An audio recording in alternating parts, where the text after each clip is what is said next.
Comes a time in the history of nations when fear and complacency allow power to accumulate and liberty and privacy to suffer.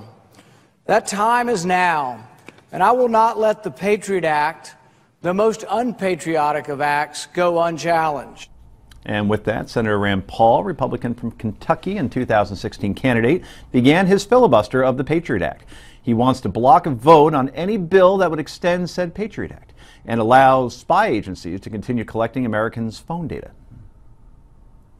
Really? We're at a point now where we have enormous bulk collection, of American citizens' data, one program we know almost nothing about, and yet it goes on with no debate.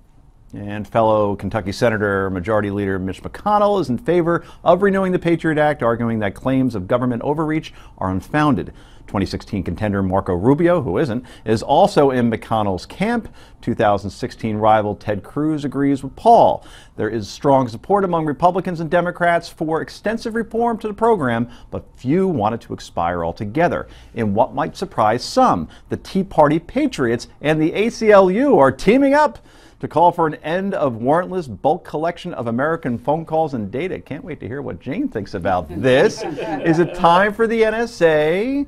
Who do you agree with? The Tea Party Patriots or with Rand Paul? I agree with Rand Paul, and I think that this is, his libertarian impulse to say that this is our freedom that's being compromised. The right to bear arms was all about giving militias the chance to defend themselves against a totalitarian force, and it's not going to happen with street fights and gun battles. It's going to happen with them collecting all this data and having complete control over us, and then wait till the point where all of a sudden all the cash and everything is on here, and they have all control of us, and then they could declare a totalitarian society without firing one shot. So I agree with him. Wow, you really you need more passion. That's your problem. Oh, was I on the air? No, that was good. It was excellent. I may not necessarily agreed with it, but what about the security aspect? Well, that's the point. I think my rule of thumb is if the Tea Party and the ACLU are in lockstep agreement about something, it's time to back up, right? Because these are both groups that have a theoretical commitment, which even when the theory is right, they pay no attention to pragmatic reality. The truth of the matter is we do all kinds of things in the midst of battle when the enemy is upon us. Now, we can't do it from fear. There, Rand Paul is correct. You can peddle terror in ways that will erode liberty. But if we're serious, there really is a war on terror going on. We have to be grown up enough to say certain liberties will be curtailed, not canceled, and have to have the appropriate judicial oversight. But the idea, again, ACLU, Tea Party, same page, that's not good. Interesting. Where do you lie here? Well, first of all, I would say that when the Tea Party and the ACLU get together, we ought to be paying attention. I agree. That's what I would say. Just not good. And this is why I find Rand Paul so fascinating.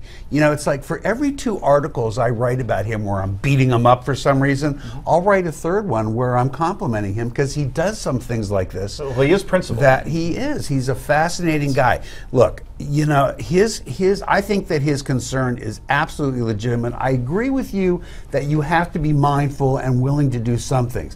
The problem is, if we look at the history of this data collection, there is not the judicial intervention, and that is what is so disturbing. So if you do nothing else but change the Patriot Act to provide for that, right, then he's right and he's accomplished That would something. be great. Robust collection with better review.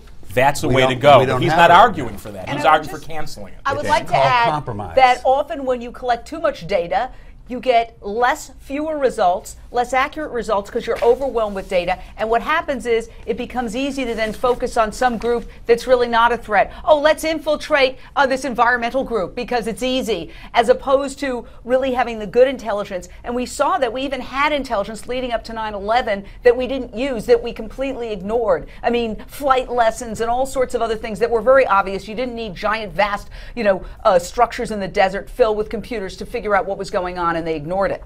Rick, you had a strange I didn't look on know your where face. that went. I got totally lost. How do we go to So I giant think- things in the Well, desert? what I'm trying to say is the NSA, if every couple of months you see another building that they're building in the desert I see. filled I with see. computers, I when see. there's very basic information, for example, before 9/11, that the terrorists were taking flight lessons, Right. that was completely ignored. So I don't think it's about mass collection. I think it's about smart analysis of good data. I think hindsight, though, is very convenient. Right, that's the key. Nobody knew that they were taking flight lessons so they could take over planes to fly them into buildings. I mean, that didn't occur to Right. anybody. No one would have No. imagined that that was a That's- target, which that's is why beyond- you do maybe- need to gather maybe large it amounts of should have information. occurred to somebody, Well, in but it retrospect, didn't. we'll learn for the next time. Yeah. Where I think you're right, Jane, is that there is a vast difference between data and wisdom. You can collect all the data in the world. If you don't have the wisdom to winnow through it and figure out what's usable and useful intelligence, the data means nothing. So in that sense, I think you're 100% right. Simply having access to huge amounts of facts with no insight about how to work through it is that's not security, that's foolishness. On the other hand, if you don't have the materials to winnow through, that's not security. So you don't have wisdom, but what if they have the wisdom daily? Then I knew somebody was going to make the tie. of I should have course. known it would be you. And I appreciate Little it. Yeah, promotion listen, for a you. plug Yeah, for the yeah, wisdomdaily.com is always good, and we do take some of that stuff on. But truthfully, Wisdom Daily, national security, even I'll take national security. But I mean, should we be giving Rand Paul more credit than we do? I don't think this man's going to be president. But I like that he is willing to stand up there in the Senate tonight and do it the old school way. And I think the old school way is the way. I mean, we've made it way too easy to avoid real filibusters. And I admire him for being willing to get up there and do it. He'll make his point. The newspapers will cover it. We'll all be thinking about the issue in the morning. And that's what we need to do. We need an honest discussion. This is a tough one. There's no easy answer on this one. And I like that he's bringing attention to it. I'm sure he's doing it because it'll help him be president. He thinks it won't. But bless him for doing it anyhow. And that's our last word. That was almost like a filibuster in its own right. Anyway, coming up next, it's Letterman's Last Night, and our own Rick Unger goes undercover to the Ed Sullivan Theater. Gets the details. Don't go anywhere.